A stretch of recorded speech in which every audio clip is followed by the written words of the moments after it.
Last week, I was playing around with an AI code generator. I'm not going to mention names right now, but it was absolutely mind-blowing. I took an idea that I had and I essentially got to an MVP state with a product in an early stage, but basically market ready in about an hour.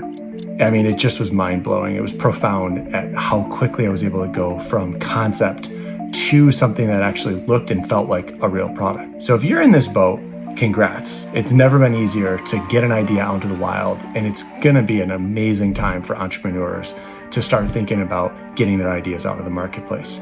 However, the caution I would throw here is that what we're gonna likely see is a dramatic increase in the speed, velocity, and launch of net new products in the marketplace. At this point, I don't believe that these micro products are gonna disrupt SaaS in any huge way. I do think we're going to start to creep into a model where these emerging products start to have some kind of impact in the SaaS marketplace. But you have to remember that these companies that have been built have been operating for years and years and years, and their value transcends just what the product alone brings to the table.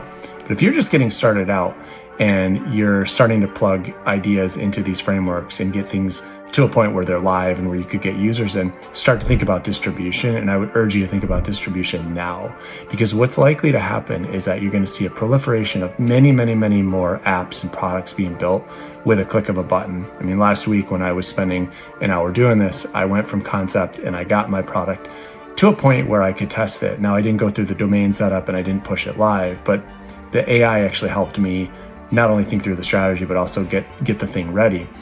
But what I realized after kind of going through that process is I still didn't have any great ideas on distribution and how I was actually going to bring that concept into the market. And so as more and more people, and as you test these ideas and start to build more and get more of your ideas onto paper and then out into the real world from a prototype standpoint, I would urge you to really start thinking about distribution, how customers might actually interface with your product, where you actually add value. So all of a sudden now things like marketing strategy, positioning, messaging become more important than ever, because that unique view in the marketplace or that unique value that you bring to the table is going to become more important in a crowded market. You should assume that if you've got this idea that other people might as well. So the earlier you can get ahead of distribution, the better off you're going to be when you start to think about acquiring customers and then growing the business. Keep on rolling and keep me posted. Leave a comment if you've got ideas on where you think you need to head from a distribution standpoint, and I'd be happy to answer any questions that you've got.